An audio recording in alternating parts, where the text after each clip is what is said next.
welcome to another episode of A Blind Insight with me, Simon Hill, Billy Spateman, and pleased to welcome Shona, new edition. Hello. So, hope we're all okay, warm enough? Yes, very Definitely. warm. Yeah. Definitely. You'd be proud of me, actually, Simon, because I've started football training for our football match. Oh, I forgot about that. When is that, September? That's September, so I've had to start early.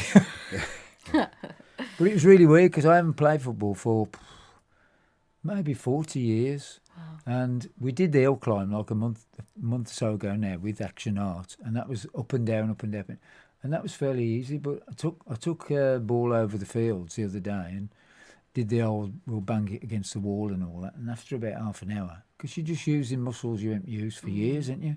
And the legs were aching and my back was aching and all that. And this bloke says, "Oh, you look fit, mate." And I went, "Looks so deceiving."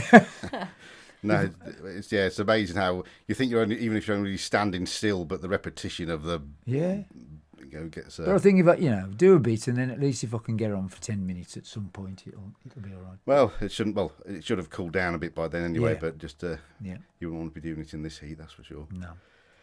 But we're talking of football. We may as well mention it. You've been watching much of it. I've been watching bits of it. It's been really weird in a way because things have happened that you didn't expect. There's been lots of like last 5-minute goals or last minute goals. There's been turnarounds of teams that you think should be great. I suppose, to be blatantly honest, there's probably 3 teams that have impressed really: Spain, Portugal, Germany, maybe Belgium. That have impressed. The rest of them just seem to be playing well below par. Our lot are having a lot of stick, and it just seems as though they're fearful of losing instead of being brave, going out and just trying to beat folks in the old days. And it's such a weird way of playing. You've got a left back who can't kick with his left foot. You've got no runners down the wings, and you've got 2 great wingers that have been on the bench until the last 20 minutes of the last game.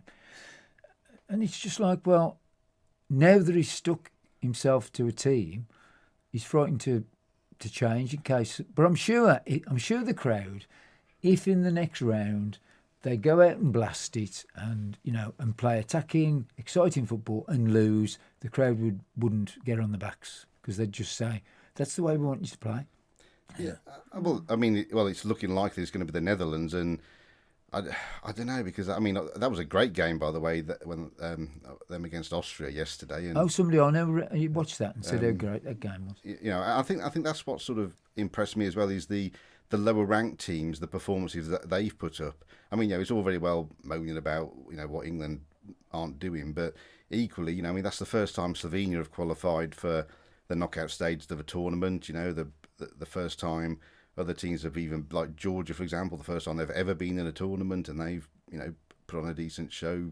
And so, I think that's been the sort of refreshing thing as well. But it's just, I don't know. I just, there seems to be this obsession these days with only playing one up front.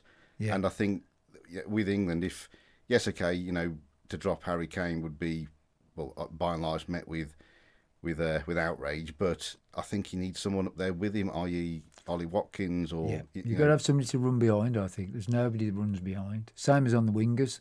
Foden always comes up. If I was a manager playing against England, I'd say, right, we put pressure on the left back because he can't kick with his left foot, so we attack down the right. Get that Foden bloke because he'll come inside every time. Every time he won't take you down the outside. So just turn him on his inside, so you bring him inside. And then it's a cluttered midfield, and everybody loses the ball. Technically, we're way below continental footballers, way below. And we've got some of the best players in the world, but they seem to be able to kill a ball dead, turn round on a sixpence, pass it into minute spaces, and still get it out. And our blokes, you ping it to him, and it bounces off about 10 yards and have to go chasing after it. You're right with Kane. Much as I like Harry Kane, he's lost his yard of pace. So 1-to-1 with the centre-back, he's got no chance now to run. He can't run through. So he needs somebody to feed off him that is quick, really. And we need to play with 2 wingers, I think. without a doubt. Well, I mean, one of Kane's strengths is getting on the end of crosses. So, like you say, he's never going to chase the ball, win a race down the channel, or, so surely it's get it wide and get deliveries in for him to, so as, I mean, I've heard Alan Shearer say time and time again that when he got to sort of Harry Kane's age, Bobby Robson told him, all we want you to do is play the width of the penalty area. We don't need you running out wide or coming back. We just want you in the box, and then we'll get the balls into you, and then you do what you do with them. So, but we keep trying to play through teams, and it's just and across as well. It's just that's what drives me soft. What do you think, Shona? Well, I haven't watched that many games, but I did watch the last England game, and I don't know why they wait to the last the extra 4 minutes at the end to then really pick up the pace. It was really exciting. Obviously, as a draw 0-0, but. Why is it? Because they get too tired, playing a lot of them. To be honest, a lot of them. Jude Bellingham just looks spent. He starts the game and he looks tired as soon as he's finished it. The thing, even Carl Walker last night went off for an energy drink, and I've never known that in all the years he's played. Trippier is had his, by 60 minutes he's had it. You can tell that he's tired. Maybe it is, I don't know. But it's the same for all the teams, isn't it? They've all had hard leagues. They've all had full seasons and stuff like that. And the conditions are the same, whether it's... I mean, they were moaning about the pitch in Frankfurt, and then... Yeah. And obviously, it's obviously been warm by all accounts over there. But, I mean, for me, last night, he made the subs a bit too late as well. Well, Gordon was on 5 minutes. He beat the back twice. He nearly set up the winning goal in the last minute. And then that was it. But he'd had 5 minutes, the poor lad. Yeah, whereas then you've got people like Bellingham who, Bellingham should have come off for me. I mean, as good a players as they are, they're only human. So if you're tired, you're tired. It's not gonna. But it makes you wonder, doesn't it? How much obviously is it the players they play with at Manchester City or Real Madrid or wherever it may be? Did they, I'm not saying, I don't want it to sound I was going to, but do they make them look better, or is it? It may be the system they play, and that they play with. I mean, it's not very often that you have Real Madrid play really slow across the park, negative football. It's not very often that you have Manchester City play like that. It's like up and down. Their philosophy is, we'll score more goals than you. Yeah, that's their philosophy. England's is. We've got to try and stop you, and if we score a goal, great, we might win the game. But in all fairness, there was a pundit on the radio today, Chris, what's his name? He was the striker. Chris Sutton. And he said, look, let's put this into perspective. When Portugal won the European Championship, they got out the group with 3 points. They won one of the games on penalties, and they scraped into the final, and then they won the European Championships. If you look at England's points at the moment, they've got miles more points than they do. So at some point they're going to explode. He said at some point, or they're going to get beat really badly and go home. He said, but at this moment they're doing better than Portugal did when they won the championship. And I suppose at the end of the day they've qualified, didn't they? Well, at the end of the day, you don't get anything else for getting 9 points as getting 4 points, 5 points. It's you get the objective has been achieved, i.e. winning the group. But it's one of those. The only thing that's good about it is that they've now got a slightly easier run in if they do carry on winning. They're missing France. I think they miss France, they miss Spain, they miss Germany until the latter stages, which is a bonus because they would lose if they played them at the moment, the way they're playing at the moment. But I mean, even I was going to say, but they've, like I said, it looks like they're going to play the Netherlands, and then if that's the case, they'll get the winners of Switzerland and Italy, and that would either of them would worry me at the moment. But then again, I mean, France have not exactly set the world. They only drew with Poland, and they only beat the game they won 1-0. That was an own goal. I can't remember who that was against now. But so I think a lot of teams have not set the world alight, but it's this is England, isn't it? There's always going to be. I mean, it could be somebody who's scraped through as a third place who wins it, couldn't it? That's the nature of the game. And in the end, if you win it, no one will ever remember what happened in the Of course group they won't. stage. You Of know, course they won't. it'll. I think it is that it's almost like he's on the cusp. It's a transition period. He's got maybe half a dozen players, loyal players, who he keeps playing. There's got to be a point where he doesn't play them anymore, and he loses a few games, and he plays the kids and gives them experience. There's got to be that. But because of the nature of, I don't know, the workload of competitions, he ain't really got time to experiment as such and say, right, for this next 6 internationals, Harry Kane ain't playing, John Stones ain't playing, so-and-so ain't playing, and I'm going to play these kids. And the fans have got to understand we might lose these 6 games and just be brave about it. But such is the game that they're frightened to do that, I think. Well, this is why, isn't it? I mean, look, you lose and this is what happens, that there's no... there's those people who are saying, well, look, let's keep some perspective. There's others that are saying, well, I just think it's a case of this, but then there's others that just simply won't accept defeat under any circumstances as far as they're concerned. We're playing against teams who are ranked however many places below us, and therefore we should be, playing them off the park. But football, football's moved on, hasn't it? I mean, the rankings and everything, okay, but these teams now are coached by... Football isn't an insular sport, it's a global sport, so you've all the same coaching methods and everything are now being used by these teams, from Lithuania or whatever, and so it's naive, I think, to just sort of think that it's that simple. They've got good coaches, a lot of their players play in decent leagues around Europe, so yeah, and these days there's no secrets in football. They all know about Phil Foden, they all know about Jude Bellingham, Harry Kane, etc. So they'll been working on plans as to how they're going to stop them, and that's it's difficult to. It's not like in old age football where some people would be well known, but there wasn't the level of detail there is now, where literally everybody knows your name, what you're going to do, which is your best foot, and it's that.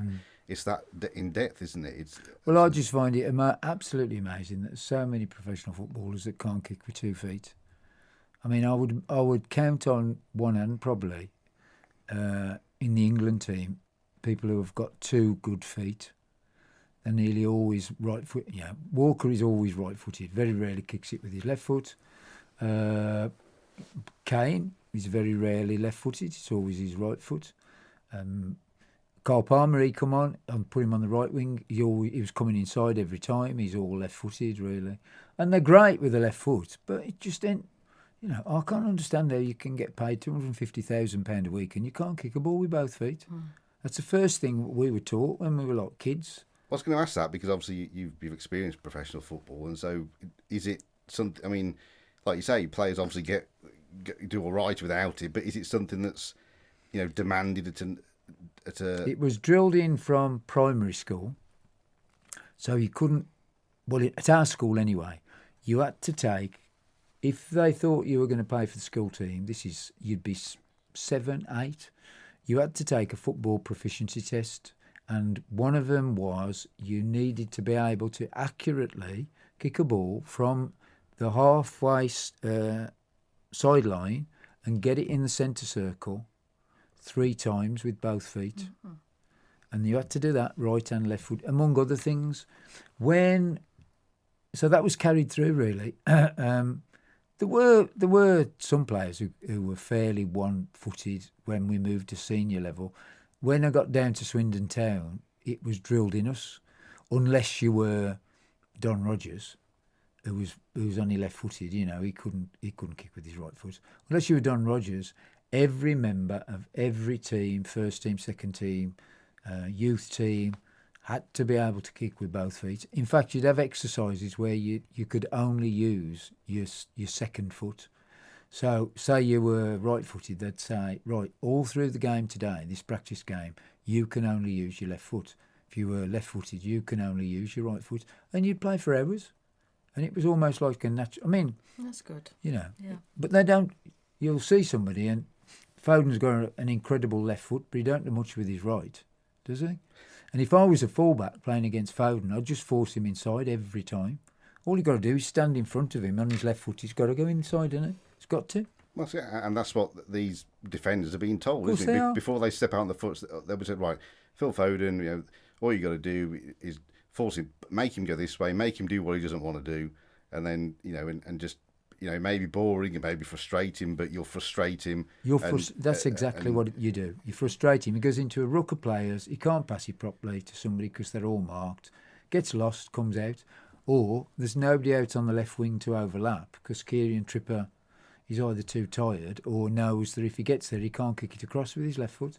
So we're being super critical here, aren't we? Good. Super critical. Well, I mean, Lots. the only thing I'd say in Trippier's defence is that, it is kind of worrying that we apparently are saying that we've only got one left back in the entire of England, but that's, another debate. But And also he'll get panned because he took Shaw on the understanding that he would be playing by the third game. He's still training on his own. Yeah. Well, he's Now, not gonna to be me, fit, if you is he? were a left back, say the lad from Crystal Palace or the Chelsea chap who played more games than Trippier did at the end of the season, you'd think, well, why on earth didn't he take me as cover? Well, yeah, but even if there's a difference between being physically fit to play and being able to play, Match fit. let alone knockout football, international high intensity match. It was. I mean, he won't play Shaw now because it's too risky to play him in case he breaks down. So Shaw ain't going to get a game now. So that's a wasted space. And, it's easy to say in hindsight, but if he'd have took Grealish would have got us 2 or 3 penalties in a game because it don't matter how many times Grealish loses the ball, he'll still go and try and beat a player. And that's what you want. So we'll move on from football and, of course, the other thing that's happening, whether we like it or loathe it, is there's an election round the corner. So how is there? Apparently. I don't know. So I thought that it'd be interesting to just touch on a few of the issues that, of course, are being hotly debated at the moment, and so whilst all the parties will be telling us what they believe needs to be done or what they will do to improve things, and people will obviously make their own minds up about what they think is right and wrong and what they believe, but just want to make it clear that I don't really care where ideas come from. What I care about is are they good ideas, sensible ideas, and realistically achievable. So I thought what we'd do is see what we do in Hilly and Billy's Britain.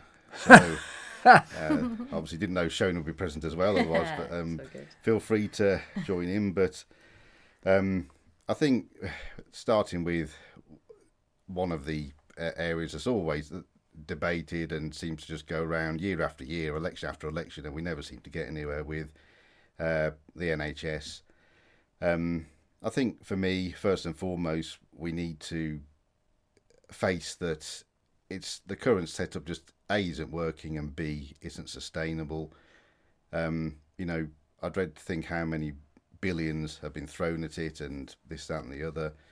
So for me, I think as a population, we need to start taking a bit more responsibility for our own healthcare. We're constantly being told that the population's getting older and more of us are going to need care, and because the family unit isn't what it is, it's not like the days where, families took care of their loved ones. Obviously some still do, but many don't. And society's a whole different ball game now. And so for me, I think we need to do something like people need to be encouraged to pay into a health insurance policy. This could be, a bit like with the pensions a few years ago when it was said that people need to be automatically enrolled or they have to opt out, but they will be automatically enrolled because the pension pot isn't going to be sustainable for the state pension anyway. Basically people would pay a percentage of their wages into a health insurance plan, and that would enable that, if and when you need health treatment, then that's what it covers you for. Or if people don't want to pay into a plan, then they will have to pay each time they do need or call upon the health service. And that would be the same for people who, even if you're on benefits, it would be a percentage of your benefits that would pay into the health insurance policy. And I just think, at least that would generate a bit more income. And like I say, I think responsibility is a big word for me. I think we need to, as society, take more responsibility about so many things. Yeah, I don't get involved in politics at all, really. But I don't think people would balk if you said, right, X amount of your salary will now be for not just the NHS, but for social care, because social care is a big issue where. Well, it's all linked, isn't it? It's all linked, and we do a lot of work with Russell's Hall Hospital, and we do get the. You do get the points made that if social care was looked after in a better way, then a lot of the people that end up in NHS care wouldn't go to NHS care because they could be dealt with out in the community, and I think and long term that would then save a lot of money. But I certainly wouldn't balk at saying, well, I'm a pensioner. A certain percent of your pension is going to go towards your care if you need it, and like it works in other countries, and it sort of, as you say, it sustains it as long as it was managed properly. Well, that's the key, isn't it? With anything, with all these ideas, they're ideas, and ideas are good, but it doesn't matter what you do, what you change, whether things are in national ownership or private ownership. It's how it's run, how it's delivered, and that's the. But I do think people can't. I don't listen to the party political broadcasts. I read a bit in the paper, but I can't believe people are gormless enough to believe that what people say. Oh yeah, we're going to take 26 billion from here, and we're going to put it there, and as if it's going to be, it's going to happen like magic. Like magic. It's not. We've got this money lying around. We're just going to, Every party has got to sell themselves. It's a sales job, isn't it? And to me, it's more about the integrity of the person than it is about the policies, I think. If I believe in a person, then they'll get my vote, regardless of what party they are. If I don't, then they won't get it. It's as simple as that. But it's about being realistic, isn't it? And I mean, it's like when they're trying to sell us the idea, or somehow that we can raise and spend all this extra money, but we won't raise a penny in tax. Yeah. You just it just doesn't work. And is there anyone that says, like, I'm not going to promise anything, but I'm just going to do my best for you? Is it, or do they actually just come out with? Well, they have to. They all have to have a manifesto with what their actions will be as soon as they get in. And you think, and it's almost like whatever's in place, unless the governing body stays in, it stops instantly there, and then it just starts with something else. And you think, well, that can't. There's no way that can happen. No. There's got to be a transition period, and if you're going to get, if you're going to get X billions from here and move it to there, what's happening to there? And surely that's going to then upset a different part of the community, really. So I just looked at it with a pinch of salt, and I just think, look, this is like public speaking when you're at school, at grammar school, and you've got to get up and you've got to convince people of what you're on about, rather than Joe Bloggs next year. And whatever happens afterwards. But in terms of the NHS, I do believe that there's no reason why people can't contribute. And I don't think the majority of people would balk. And the people that are on benefits and all that, there would be a way of working it out.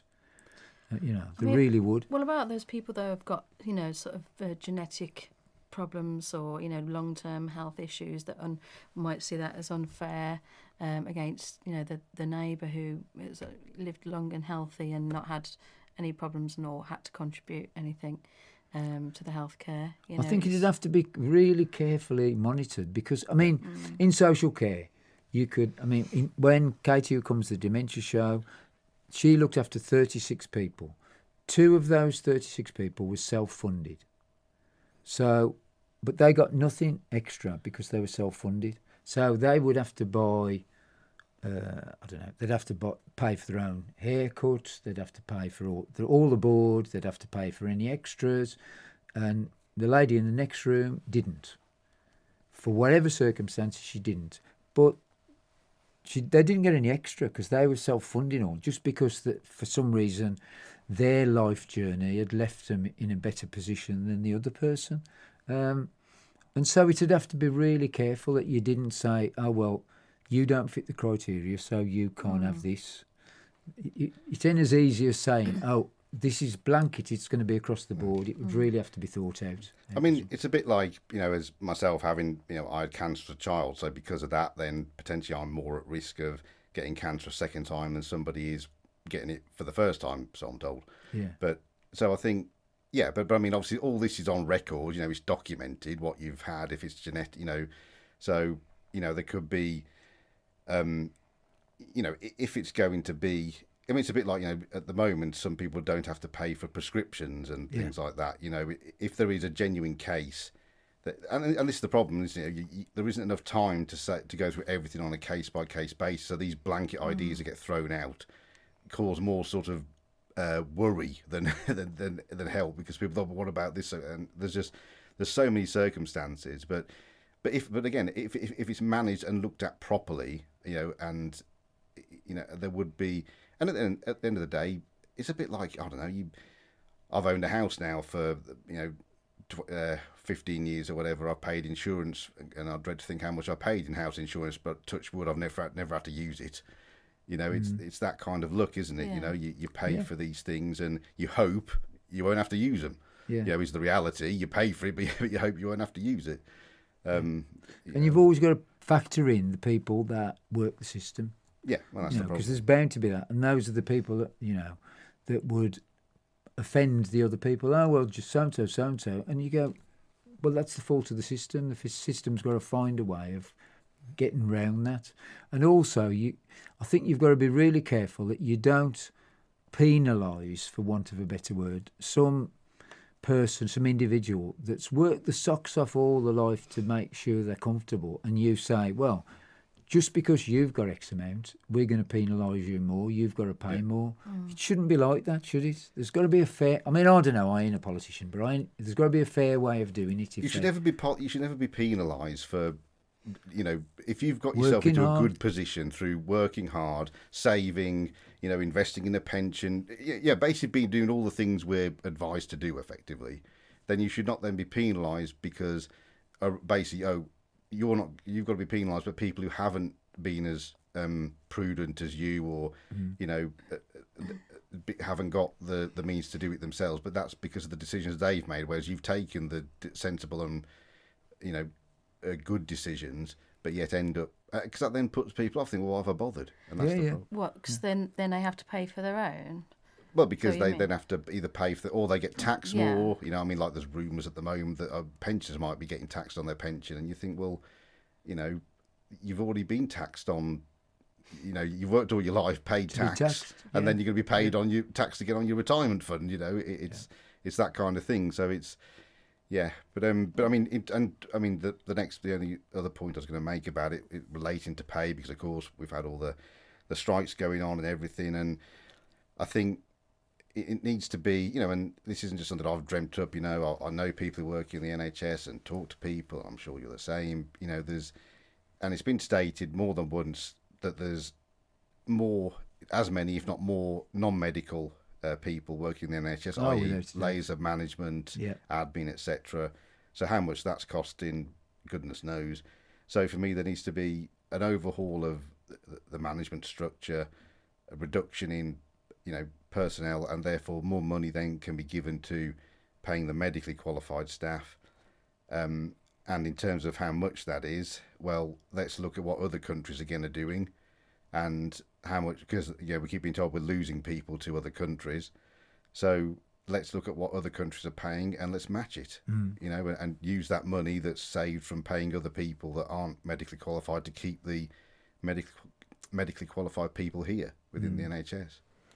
Time's racing on, so another thing I wanted to mention was the old debate about education, but something interesting which I sort of thought of recently, and is, it's not a nice topic, but the fact is it's happening, which is the ongoing escalation in knife crime. And the reason I'm tying that into education is because we keep being told that the reason these youngsters, and they seem to be getting younger, feel they need to carry a knife is for protection, because they believe others are carrying them. And so I'm thinking, well, what if, and it may be been done in schools already, I don't know, but why don't we then teach children self-defense, as in teach them that, okay, there are threats, but you can defend yourself against knives for a start without having one yourself, i.e. the way that police officers are trained to do it, i.e. the way bouncers are trained to do it, and try and break this belief that I don't want to carry a knife, but I've got to because somebody else might be.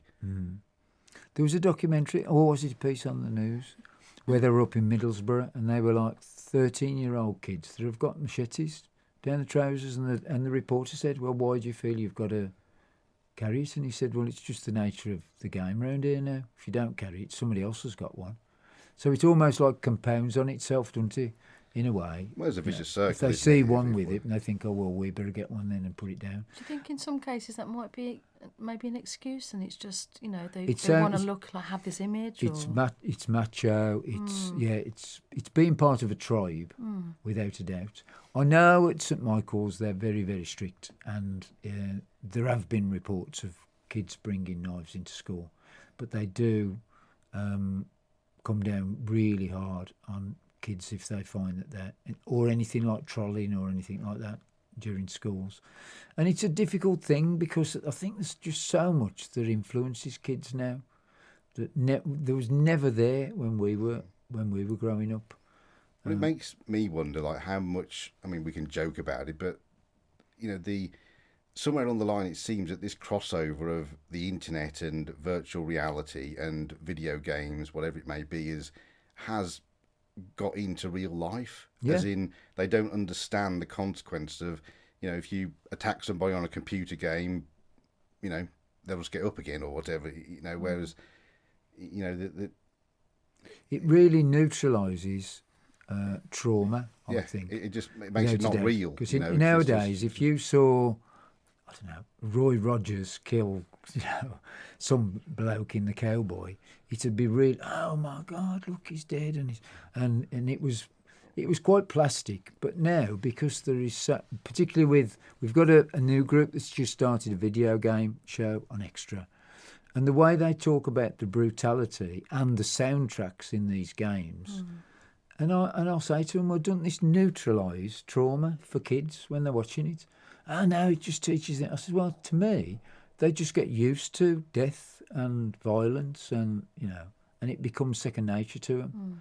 And it's okay in the playground to go up to somebody and whack them across the skull. And because you've just seen a video bloke do it. But it worries me more that, unless they don't give us the full details, but normally, you get an explanation as to what it was about, what caused it, what happened. But some of the recent cases, there doesn't seem to be any explanation.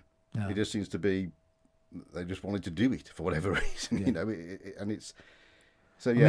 I don't follow the techie stuff at all, but obviously I don't understand how you can be an influencer and people all go into you because you say, well, if you put your coffee cup on that part of the table, it's really cool and it'll do this, and then millions of people start putting the coffee cup on. So, am I wrong? Or no, that's the way I get. That's the way it blows my mind because, again, I'm an influencer. And now the kids, you say, well, what are you going to do when you leave school? I'm going to be an influencer. Well, and you go, well, what's that?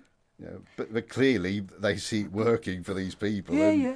And how on earth it happens? It's hard enough to get listens to a podcast for argument's sake, but these get millions of people who click on their videos of, I don't know, cooking their dinner or something, But they're good luck to him if that's the way that. And Sarah Cox from Radio 2 got in trouble, didn't she?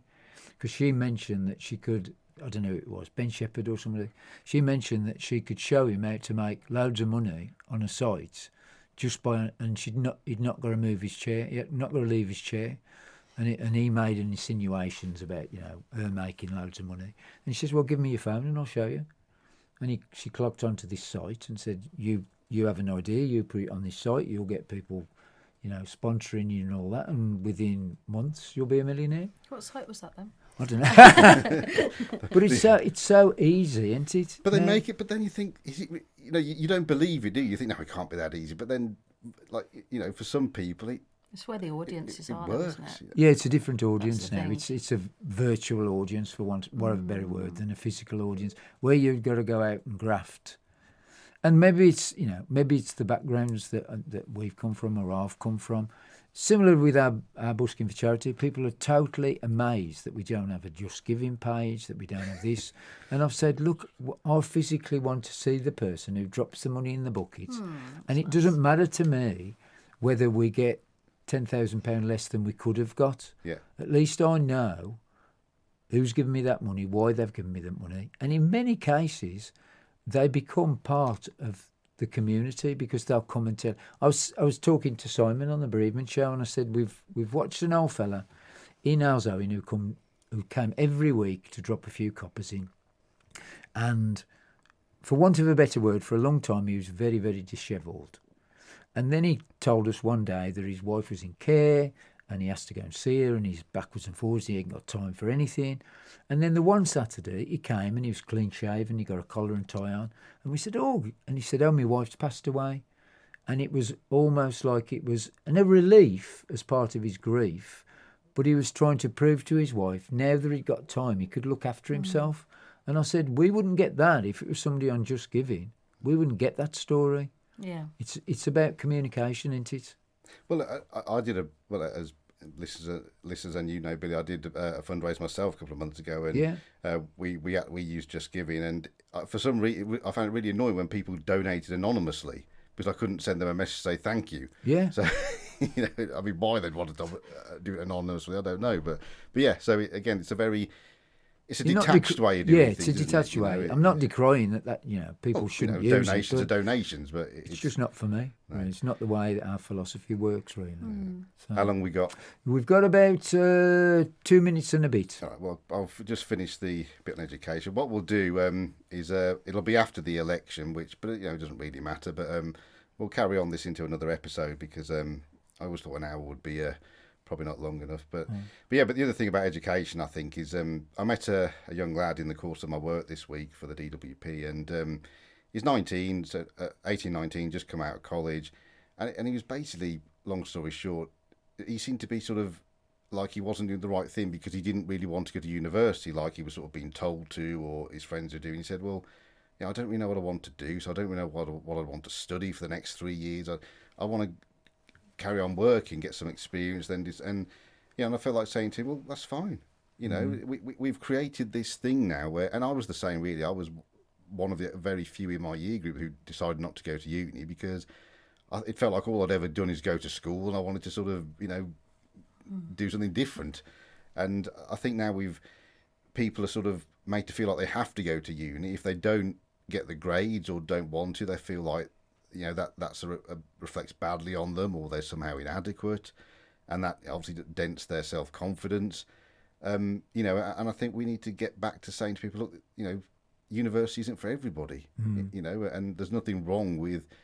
And apart from that, if you do go to university, then again it needs to be overhauled, because as people who go to university cost thousands in student loans that they never end up paying back because they never end up getting a job that breaches the threshold where they repay it. And ultimately they have a degree, and then they sit alongside me answering phones for a bank when I haven't got a degree. So, you see so many of them. It's like, I don't know,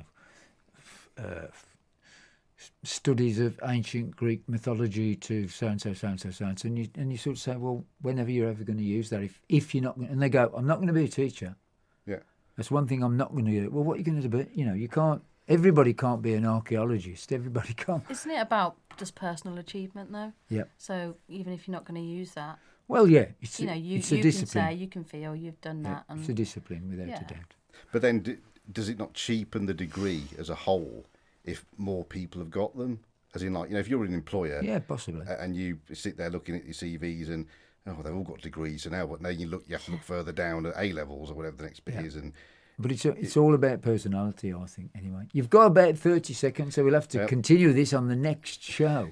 Well, I hope you found that discussion interesting and informative. And as we said, we'll continue discussing how things would or could be done in Hilly and Billy's Britain in the next episode. If you'd like to join in, then please send your thoughts and ideas or topics that you'd like to be discussed by email to simonhill_6@hotmail.com, and we'll throw them into the mix in the next episode, or it might turn into another 2 or 3 episodes, depending on how much we have to say. Who knows? We'll see. I just wanted to finish this episode by giving my thoughts on something which concerns me, which is when I hear people saying that they're either not going to vote or they're going to vote for so and so, but they don't really want to, but there's no one else. I just want to say that this isn't just a 2-party contest, despite what some people want us to believe. There are other options. And what I would say is, or urge people to do, is don't listen to the noise, all the bickering, all the arguing, parties criticising each other, saying they're going to do this, they're going to do that. The manifestos are out there, which is where they've documented what they say they want to do. So read them, do your research, listen to the speeches in full. Don't just believe what the media say, because if you listen to speeches in full, you'll often find that they've just taken 1 or 2 sentences and twisted, blown them out of proportion, put them out of context, and really they've completely changed the message that the person speaking was trying to give. Ignore the social media. There's so much fake news, rubbish, rumour. So don't make your decisions based on that. Find the facts, do your research, think it through, and place your vote based on who or which party you think has the most realistic and better ideas. And don't waste the vote, because not voting doesn't change anything. Ultimately, one way or another, it will affect us. So what I'm saying is, use your vote wisely.